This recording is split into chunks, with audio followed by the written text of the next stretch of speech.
আচ্ছা, উসমান হাদি, যার জন্যে পুরা পৃথিবী কেঁদেছে, কাঁদে নাই? আপনারা কাঁদেন নাই?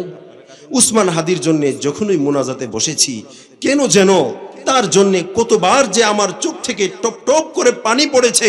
কেন পানি পড়েছে আমি নিজেও জানি না, তবে একটা জবাব বের করেছি, এটা যে সে তো আলেম ছিল না, সে তো আমাদের মতো এরকম লেবাস ছিল না, তবে একটা বিষয় ছিল, তার ভিতরে দেশপ্রেম ছিল, তার ভিতরে ইনসাফ প্রেম ছিল, তার ভিতরে ইসলাম এবং ঈমানের নূর ছিল। এই বিষয়টা যখন ভাবতাম আর মোনাজাতে তার জন্য হাত উঠাইতাম, চোখ থেকে অজোরে পানি পড়তে পড়তে দাড়ি বেয়ে বেয়ে জামা পর্যন্ত তার জন্য পানি পড়ে। এত জনপ্রিয়, এত ভালো একটা মানুষ যখন মারা গিয়েছে, আচ্ছা বলেন পৃথিবীর কোন শক্তি তাকে রাখতে পেরেছে? আমাদের প্রয়াত মরহুমা বেগম খালেদা জিয়া, তার জানাজায় কত লক্ষ মানুষ হলো, কত জনপ্রিয় একজন মানুষ ছিলেন। আমি আজকে বাসায় শুয়ে শুয়ে তার সেই জানাজার ভিডিওটা যখন দেখি আহারে আলেমরা, বড় বড় নেতারা তার এই কাফনের সাদা কাপড়টা ধইরা কিভাবে তাকে এই মাটির ঘর কবরে শোয়াইতেছে। আচ্ছা, ওরা যদি চাইতো এই মানুষটাকে সাদা কাপড়ে না পেঁচাইয়া স্বর্ণের প্রলেপ দিয়ে পেঁচাইয়া কবরে শোয়াবে, সম্ভব ছিল না? ছিল, কিন্তু এটা কি সম্ভব দুনিয়াতে? সম্ভব। আচ্ছা, এই মানুষটাকে না শোয়ায়া আরো রাইখা দিত 2-4 বছর, সম্ভব? এইবার যদি উনাকে সেই কবরে আল্লাহ পাকরাও করেন, কবর যদি বলে আনা বাইতুল জুলমা, আনা বাইতুল ওয়াহদা, আনা বাইতুত তুরাব, কবর যদি বলে কে শেখ হাসিনার কে খালেদা জি আমি চিনি না, তোমার আমল কি হবে সেই আমল দিয়া আমার সাথে কথাবার্তা হবে, তোমার আমল যেমন হবে তোমার সাথে মুআমালা তেমন হবে। আমি হলাম আনা বাইতুল জুলমা, অন্ধকারের ঘর, সুতরাং অন্ধকারে যদি আলো ফুটাইতে হয় তাহলে নেক আমলের আলো কিন্তু নিয়ে আইসো। আমি হইলাম বাইতুল ওয়াহদা, একাকিত্বের ঘর, সুতরাং আমার মধ্যে যদি সঙ্গী পেতে যাও আল্লাহর কোরআনকে সঙ্গী করে নিয়ে আইসো। আমি হইলাম আনা বাইতুত তুরাব, আমি হইলাম মাটির ঘর, আমি হইলাম পোকামাকড়ের ঘর। এই মাটির ঘরে পোকামাকড়ের কামড় থেকে যদি বাঁচতে চাও নেক আমল নিয়েই কিন্তু আমার সাথে দেখা কইরো। আমাদের জীবনের একজন মুসলমান হিসেবে আমাদের জীবনের একমাত্র লক্ষ্য জান্নাতের মালিক হওয়া, কথা ঠিক কিনা? আচ্ছা, এই জান্নাতের পথটা যদি কেউ হারায় ফেলে, এই মানুষটা কি সুস্থ আছে? জান্নাতের পথ কিভাবে মানুষ হারিয়ে ফেলে, কি করলে, কোন পথে চললে একজন মানুষ তার ওয়ানলি ওয়ান মাকসাদ, একমাত্র উদ্দেশ্য, একমাত্র লক্ষ্য জান্নাতের রাস্তা হারিয়ে ফেলে, সেই জিনিসগুলো জানার দরকার আছে না নাই? জান্নাতের পথ হারিয়ে ফেলার একমাত্র কারণ হলো একজন মানুষ গুনাহে জড়িয়ে যাওয়া, ঠিক না? আচ্ছা বলেন তো, আল্লাহ পাক আমাদেরকে বানাইছেন শুধুই একটা কাজের জন্য, বলেন তো সেটা কি? আল্লাহর গোলামি করা, ইবাদত করা। একজন মানুষ যখন আল্লাহর গোলামি ভুলে যায়, আল্লাহর গোলামি ভুলে যাওয়ার মানেই হলো শয়তান তাগুতের গোলামি করা। আর একজন মানুষ যখন তাগুতের গোলাম হয়ে যায়, তার পথ আর সিরাতে মুস্তাকিম থাকে না, তার পথটা আর সিরাতাল্লাযীনা আনআমতা আলাইহিম, সূরা ফাতিহায় প্রত্যেক রাকাতে আমরা পড়ি, ওই সিরাতে মুস্তাকিম থাকে না। এই পথটা হয়ে যায় তাগুতের পথ, এই পথটা হয়ে যায় শয়তানের পথ, এই পথটা হয়ে যায় জাহান্নামের পথ। আল্লাহ পাক আমাদের সকলকে জাহান্নামের পথ থেকে সরাইয়া জান্নাতের পথে চলবার তৌফিক দান করেন। একজন মানুষ যখন গুনাহ করে, গুনাহে জড়িয়ে যায়, কয়েকটা কারণে গুনাহ করে, সবগুলো বলার সময় আমার হবে না। প্রথম কারণ হলো, খেয়াল করবেন যে আমরা কেন গুনাহ করি, সেই গুনাহ থেকে উত্তরণের উপায় কি। 2টা পয়েন্টে শুধুই আজকে আমরা আলোচনা করব। 1 নাম্বার, গুনাহ আমাদের দ্বারা কেন হয়, কেন আমরা গুনাহ করি। 2 নাম্বার, সেই গুনাহ থেকে বাঁচার উপায় কি। যদি গুনাহ থেকে বাঁচার উপায়টা সহজ হয়, সেই গুনাহ থেকে বাঁচবো এই প্রতিজ্ঞা করতে কে কে প্রস্তুত আছেন? একটু হাত তুলে দেখান তো। আল্লাহ আমাদের সকলকে কবুল করেন। 1 নাম্বার, আসেন, একজন মানুষ গুনাহ কেন করে?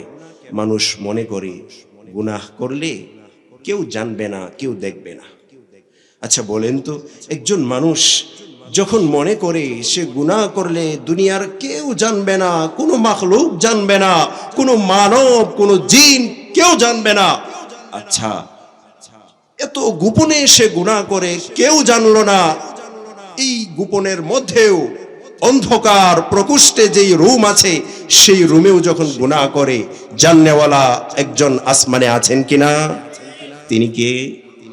সেই আল্লাহ বলেন, ইয়ালামু খাইনাতাল আয়ুনি ওয়া মা তুখফিস সুদূর। আল্লাহ বলেন, বান্দা আমার গোলাম, তুমি মনে করো গুনাহ করলে এই দুনিয়ার কোনো মাখলুক জানবে না, কিন্তু তুমি কি জানো না আমি আসমানের মালিক আল্লাহ। তুমি যা কাজ করো দুনিয়াতে, মানুষের সামনে, মানুষের আড়ালে, হাত পা চোখ মুখ কান দিয়া যা করো, এইটা আমি আল্লাহ যেমন জানি। তোমার অন্তরের ভিতরে কোন গুনাহের পরিকল্পনা করো এখনো জবান দিয়া বলো নাই, এখনো হাত দ্বারা সেই গুনাহটা করো নাই, শুধুই মাত্র অন্তরে তোমার পরিকল্পনা চলতেছে, সেটাও জানেন কে? গুনাহগার মনে করে গুনাহ করলে কেউ দেখবে না, অথচ আমার আল্লাহ বলেন, আলাম ইয়ালাম বিআন্নাল্লাহা ইয়ারা। বান্দা, গুনাহ করার সময় তুমি কি জানো না দুনিয়ার কোনো মাখলুক না দেখলেও দেখনেওয়ালা একজন আছে, তিনি কে? আল্লাহ। মানুষ মনে করে কেউ জানবে না, কেউ দেখবে না, আসলে কি কেউ জানবে না নাকি জাননেওয়ালা একজন আছেন? কেউ দেখবে না নাকি দেখনেওয়ালা একজন আসমানে আছেন? মানুষ মনে করে গুনাহ করলে কি আর হবে, কইরা ফেলি, তওবা কইরা নিমুনি। অথচ কোরআনুল কারীমে আল্লাহ বলেছেন, ইন্না বাতশা রাব্বিকা লাশাদীদ।